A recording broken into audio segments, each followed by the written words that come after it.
बुखारी को मानने वाला भी काफिर है।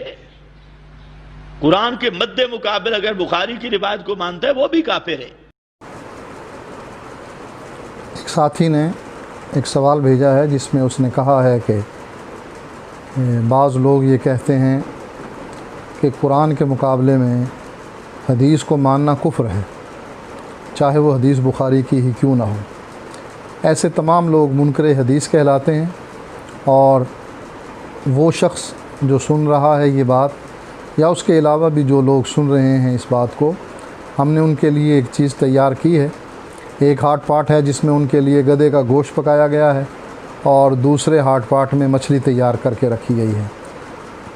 जो लोग कुरान के मुकाबले में हदीस को नहीं मानते उनसे ये गुजारिश है कि वो गधे का गोश्त खाएं या गधे के गोश्त को कुरान से साबित करें कि कुरान ने इसको हराम करार दिया है, हदीस की तरफ हम उनको जाने नहीं देंगे।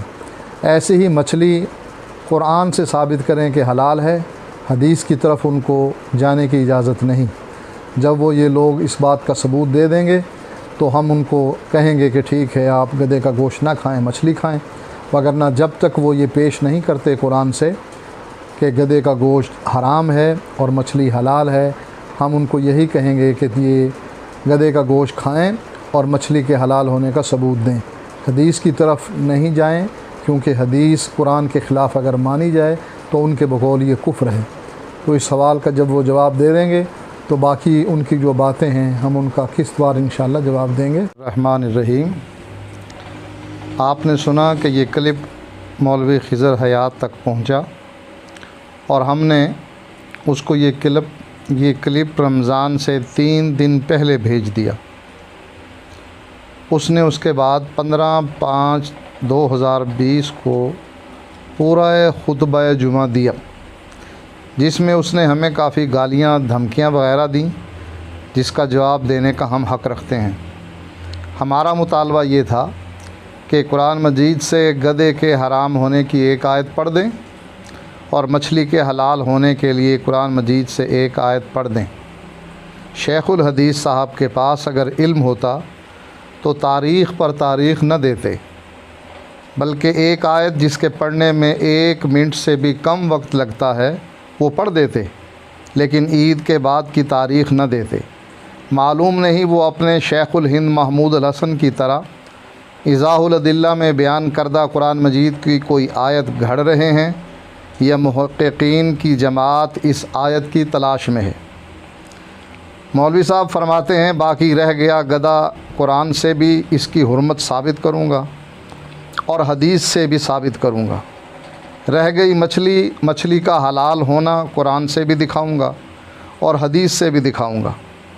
मौलवी साहब से ये पूछ लें कि अपना ये दावा ईद के कितने दिन बाद दिखाएगा, या फिर किसी भी साल की ईद उल फित्र या ईद उल अज़हा में ये अपने दावे को साबित करेगा। मौलवी साहब हम पर तनकीद करते हुए बयान करते हैं, ये मिसाल तू तब देता कि कुरान कहता गधा हराम है और हदीस कहती हलाल है, या कुरान कहता हलाल है और हदीस कहती हराम है, तब तकाबुल बनता था। जबकि गधे को कुरान ने भी हराम किया, हदीस ने भी हराम कहा, मछली को कुरान ने भी हलाल कहा और हदीस ने भी हलाल कहा। दिखाना मेरा काम है। जब कुरान और सुन्नत दोनों एक मसले पर मुत्तफ़िक हैं तो तालिबु शैतान तकाबुल कैसे होगा। यही तो हम चाहते हैं कि वो कुरान की एक आयत गधे के हराम होने के बारे में और मछली की एक आयत के बग़ैर ज़िबा किए हुए मछली हलाल है मुर्दा हालत में, वो हमें दिखा दे। हमारा तो मुतालबा ही ये था। लंबी चौड़ी तनकीद और गालियाँ और सब कुछ करने के बावजूद उसने अभी तक हमें कोई ऐसी आयत पढ़कर नहीं बतलाई। अब मैं इसका जवाब देता हूँ। ओ दज्जाल इब्न दज्जाल, तुम्हारा मज़हब तो ये है जो कि नूरुल अनवार मुल्ला जीवन की तसनीफ़ में मौजूद है कि कुरान मजीद की 2 आयतें आपस में टकरा गई हैं اور تم نے لکھا ہے کہ یہ دونوں آیتیں ساقط ہو گئی ہیں۔ یہ قرآن مجید کی آیات قرات کے بارے میں ہے، ایک قرات سے منع کرتی ہے تمہارے بقول اور دوسری اجازت دیتی ہے۔ تم نے دونوں آیتوں کو قرآن سے ساقط کر دیا اور ثابت کیا کہ قرآن کی یہ آیتیں آپس میں ٹکرا رہی ہیں۔ جب قرآن کی آیتیں آپس میں ٹکرا رہی ہیں تو قرآن اور حدیث اگر آپس میں ٹکرا جائے تو یہ تو معمولی بات ہے۔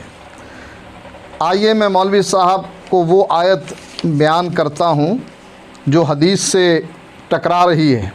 اللہ تعالیٰ قرآن مجید میں ارشاد فرماتا ہے، قل، اے نبی کہہ دیجئے، لا اجد فیما اوحی الی محرما علی طائم یطعمہ الا ان یکون میتۃ او دما مسفوحا او لحم خنزیر فإنہ رجس او فسقا اہل لغیر اللہ بہ۔ سورۃ انعام آیت نمبر 145۔ اس آیت سے ثابت ہوا کہ آپ پر جو وحی کی گئی ہے اس میں کھانے والے پر جو چیز حرام کی ہے وہ مردار ہے، دم مسفوح ہے، خنزیر کا گوشت اور غیر اللہ کے نام کی چیز۔ اس آیت میں پہلی چیز مردار ہے، میتا۔ اس کو کہتے ہیں جو اللہ کے نام پر ذبح کرنے سے پہلے خود مر جائے، مثلاً بکری وغیرہ ذبح کرنے سے پہلے مر جاتی ہے تو وہ مردار ہے۔ کیا مچھلی اللہ کے نام پر ذبح کر کے کھائی جاتی ہے، یا ہم بغیر ذبح کیے مری ہوئی مچھلی کھا لیتے ہیں؟ ہم کھاتے ہیں تو ہمارے پاس تو حدیث کی دلیل موجود ہے کہ اللہ کے نبی نے اپنی امت کو یہ بات بتلا دی کہ اللہ تعالیٰ نے دو مردار ہمارے لیے حلال کیے ہیں، ایک مچھلی اور دوسرا ٹڈی۔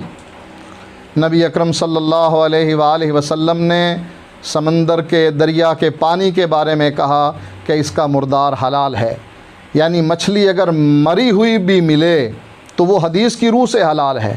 اور قرآن کی یہ آیت بتلا رہی ہے کہ مردار حرام ہے، اور مردار کی تعریف میں کوئی اختلاف نہیں کہ جو ذبح کرنے سے پہلے خود مر جائے، اس کا تزکیہ بھی کوئی نہ کر سکے تو وہ جانور مردار کہلاتا ہے، اس کا کھانا حلال نہیں ہے۔ اب مولوی صاحب اس آیت میں 4 چیزیں حرام کی گئی ہیں، کیا مولوی صاحب اس آیت میں دکھا سکتے ہیں کہ گدھا بھی حرام ہے، 4 چیزوں میں شامل ہے؟